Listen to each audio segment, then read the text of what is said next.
Welcome to Saving Castles, the podcast for castle and chateau enthusiasts. Join us as we explore the fascinating history, stories, and culture of these awe-inspiring structures, from the legends and folklore to the latest in restoration. We'll cover it all, so whether you're a seasoned castle aficionado or just discovering the magic of these magnificent buildings, this is the podcast for you. So grab your headphones and let's dive in.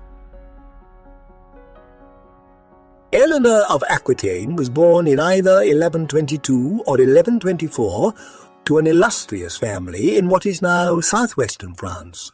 Her father, William X, Duke of Aquitaine, ruled over an extensive and prosperous territory that included much of the modern-day region of Nouvelle Aquitaine.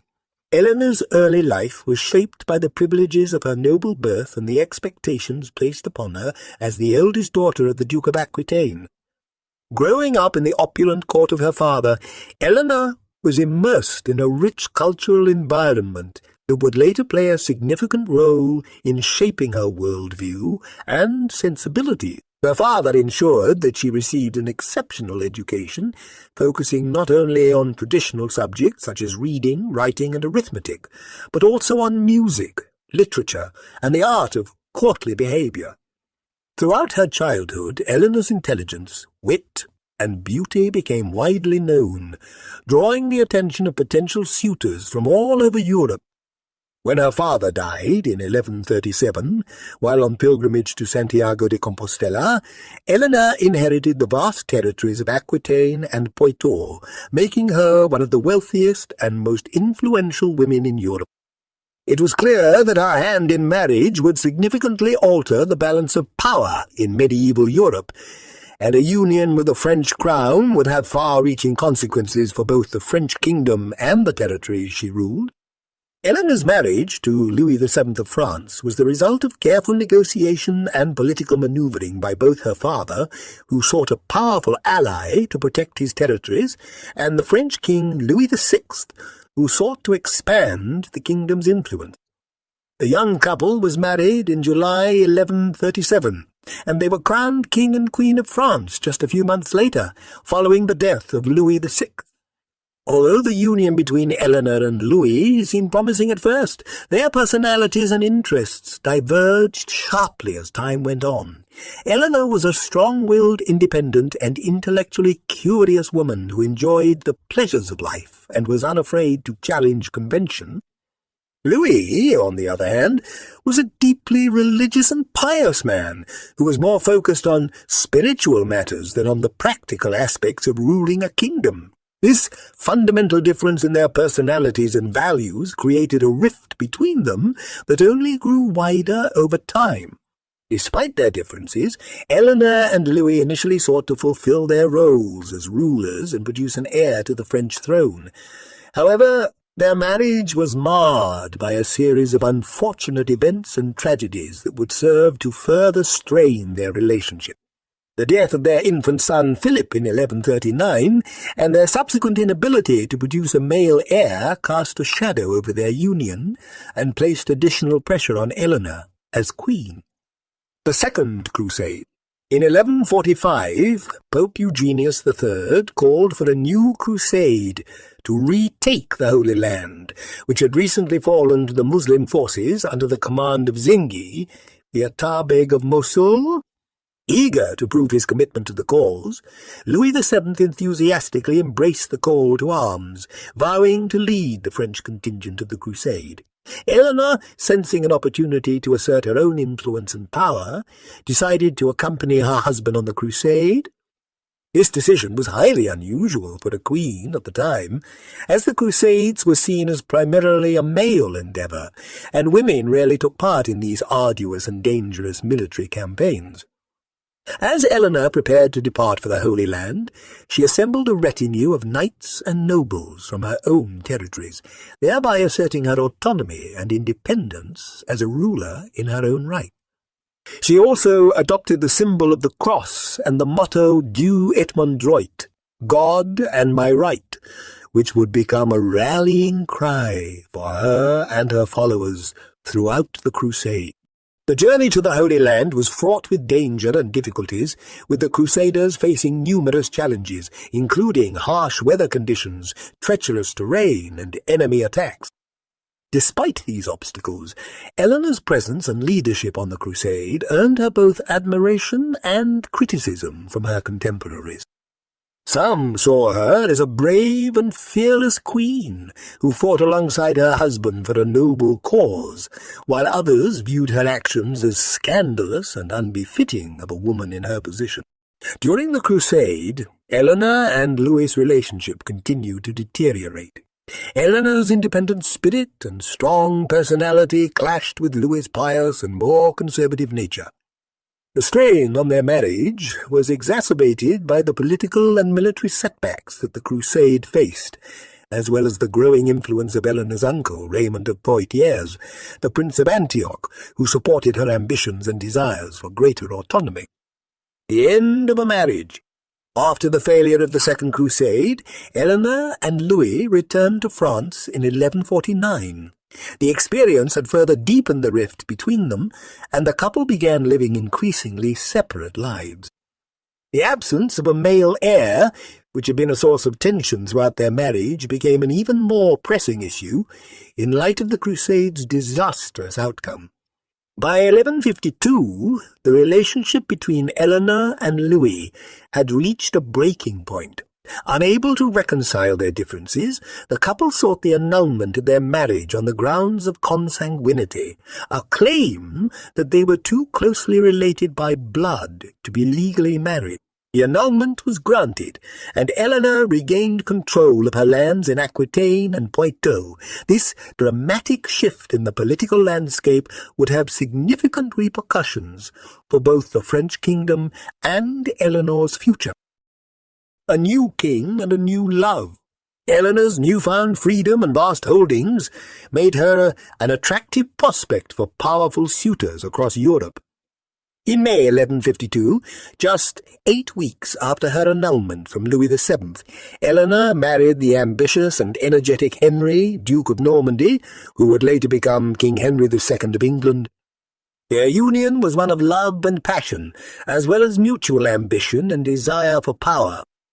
Over the course of their 34-year marriage, Eleanor and Henry produced 8 children, including the future kings Richard the Lionheart and John. The alliance between Eleanor's Aquitaine and the English crown resulted in the creation of the vast Angevin Empire, which would come to dominate much of Western Europe during the 12th century. Together, Eleanor and Henry navigated the complex and often treacherous world of medieval politics, working to consolidate and expand their power through strategic alliances, military conquests, and diplomatic maneuvering. As Queen of England, Eleanor played a significant role in shaping the political, cultural, and economic landscape of her time. She was a highly capable ruler, with a keen understanding of the complexities of medieval politics and an unyielding determination to protect her interests and those of her children. Eleanor's influence was felt not only within the English court, but also throughout the courts of Europe, where she was known for her intelligence, diplomatic skill, and patronage of the arts. Eleanor also sought to strengthen her family's position through strategic marriages for her children. Her sons, Richard and John, were married to the daughters of the King of Navarre and the Count of Toulouse, respectively, while her daughters were wed to powerful European nobles, including the kings of Sicily, Castile, and Leon. These marriages served to expand the Angevin Empire's influence and create alliances with key European powers. As Eleanor's influence grew, so too did her tensions with her husband, Henry II. Their relationship was marked by a series of power struggles, disagreements, and betrayals, culminating in the infamous revolt of 1173 to 1174.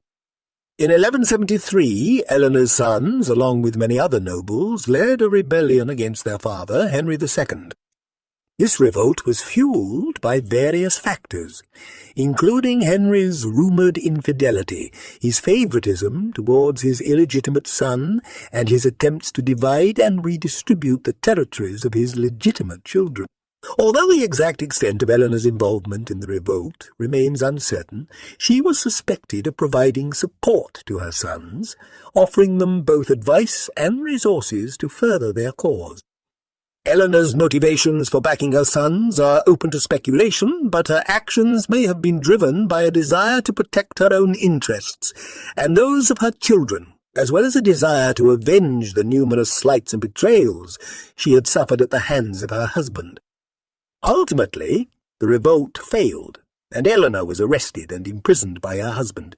For over a decade she was held captive in various locations throughout England, including the castles of Old Sarum and Winchester. Despite her confinement, Eleanor continued to maintain correspondence with her children and allies, subtly working to maintain her influence and undermine her husband's rule whenever possible. The revolt, though unsuccessful, would have far-reaching consequences for the Angevin Empire, leading to a period of instability and infighting that would ultimately contribute to its downfall. However, for Eleanor, the ordeal would also serve to cement her reputation as a formidable queen whose fierce determination and unwavering loyalty to her family would ensure her place in history as one of the most influential and powerful women of her time. The final years of Henry II's reign. Despite the defeat of the revolt and Eleanor's subsequent imprisonment, the final years of Henry II's reign were marked by continued turmoil and unrest. Eleanor's sons, Richard and John, engaged in further rebellions against their father, each seeking to assert their own authority and claim a larger share of the vast Angevin territories. During these years, Eleanor's influence and resilience remained apparent as her sons continued to seek her counsel and support in their ongoing disputes with their father. She remained an active figure in the world of politics, even from her captivity, maintaining correspondence with her children, allies, and other powerful figures throughout Europe. As Henry's health began to fail, the balance of power within the Angevin Empire began to shift. In 1183, the death of their eldest surviving son, Henry the Young King, led to further strife and conflict within the family, as Richard and John fought for their father's favour and the right to inherit the throne. Eleanor's release and Richard's reign. In 1189, following Henry II's death, Eleanor was released from her imprisonment by her son, Richard the Lionheart, who ascended to the throne as King of England. Eleanor's release marked a significant turning point in her life as she once again assumed a position of power and influence within the Angevin Empire. As Queen Dowager, Eleanor played a vital role in securing Richard's position and ensuring the stability of his reign. She acted as regent during Richard's frequent absences from England, which included his participation in the Third Crusade and his subsequent capture and imprisonment by the Holy Roman Emperor Henry VI. Throughout Richard's reign, Eleanor remained a constant presence, serving as his chief adviser and confidant, and working tirelessly to maintain the fragile balance of power within the Angevin Empire. Her diplomatic skills and political acumen were instrumental in securing Richard's release from captivity in 1194, as she personally travelled to the continent to negotiate the ransom terms with the Holy Roman Emperor. The reign of King John. Upon Richard's untimely death in 1199, Eleanor once again played a crucial role in securing the succession, this time for her youngest son, John. As the newly crowned King of England, John faced a multitude of challenges, both at home and abroad, and relied heavily on his mother's wisdom and experience to help him navigate the complex world of medieval politics. Eleanor's guidance proved invaluable during the early years of John's reign, as he struggled to maintain control of the vast Angevin territories in the face of mounting external threats and internal strife.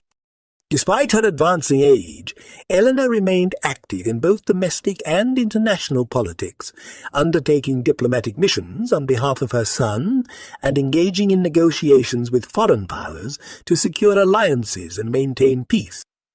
However, as John's reign continued, the relationship between mother and son began to show signs of strain, as his increasingly tyrannical rule and poor decision-making alienated both his subjects and his allies.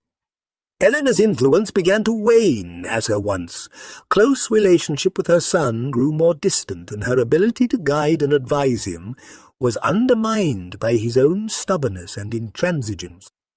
The loss of Aquitaine and the decline of the Angevin Empire. The decline of the Angevin Empire reached a tipping point in 1204, when the French king Philip II Augustus seized the strategically important region of Normandy, which had been under English control for centuries.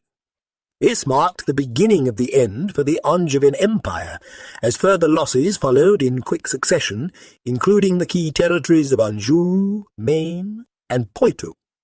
One of the most significant and personal losses for Eleanor was the loss of her beloved Aquitaine. The region, which had been the foundation of her wealth and power for most of her life, was now under French control. Despite her age and failing health, Eleanor remained committed to defending her ancestral lands, even travelling to Aquitaine in an attempt to rally support against the French invasion. Eleanor's efforts to protect Aquitaine, however, proved futile. In 1205, the region was fully integrated into the French kingdom, marking the end of an era and the disintegration of the once mighty Angevin Empire. The loss of these territories would have profound and lasting consequences for Eleanor, her family, and the future of England and France. Eleanor's final years and legacy. Following the loss of Aquitaine, Eleanor's health began to decline rapidly. In 1206, she retired to the Abbey of Fontevraud, a religious community she had long supported and patronized. There, she devoted her remaining years to prayer and contemplation, occasionally corresponding with her children and offering advice when called upon. Eleanor of Aquitaine passed away on April 1, 1204, at the age of 82. Her passing marked the end of an extraordinary life that had spanned nearly a century and left an indelible mark on the history of Europe. Eleanor's legacy is one of power, resilience, and defiance of convention.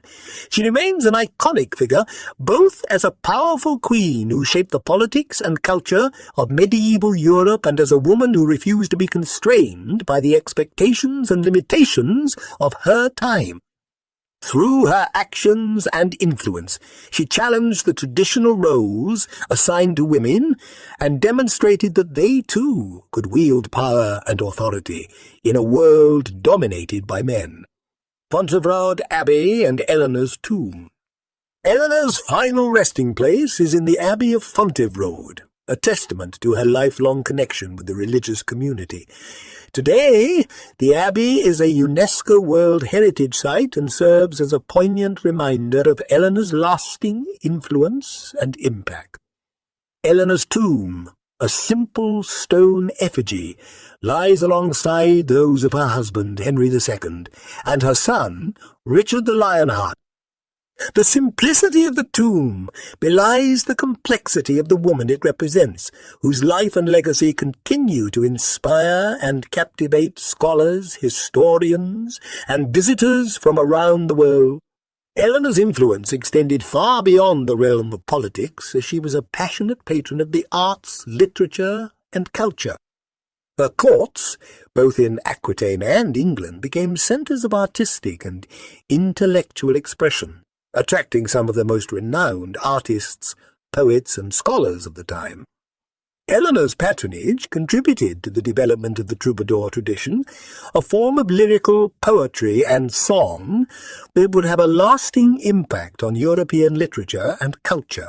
She also played a significant role in the spread of the Arthurian legends and the emergence of courtly love as a central theme in medieval literature. Her promotion of the arts and intellectual pursuits not only served to enhance her own prestige, but also helped to foster an environment in which new ideas and forms of expression could flourish.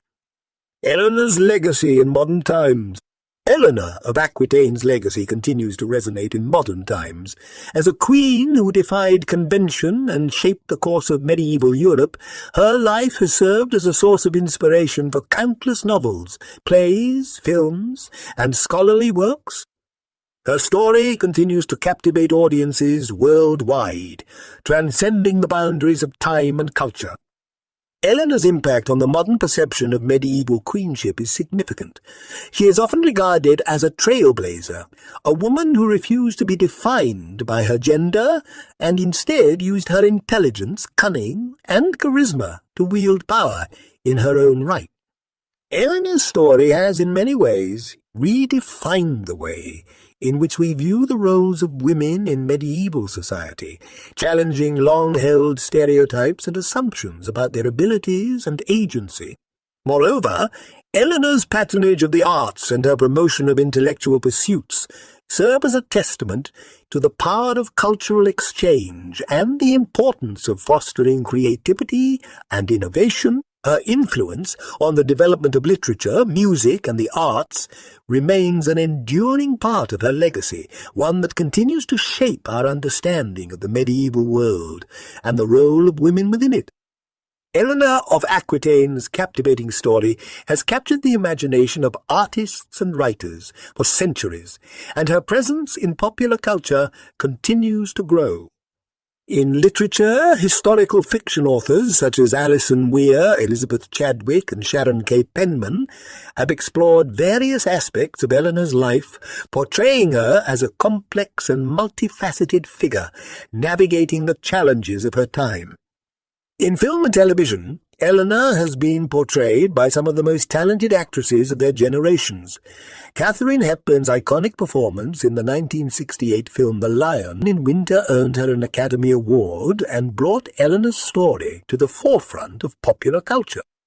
More recently, actresses such as Jolie Richardson and Susan Lynch have portrayed Eleanor in various television adaptations, highlighting her intelligence, strength, and resilience.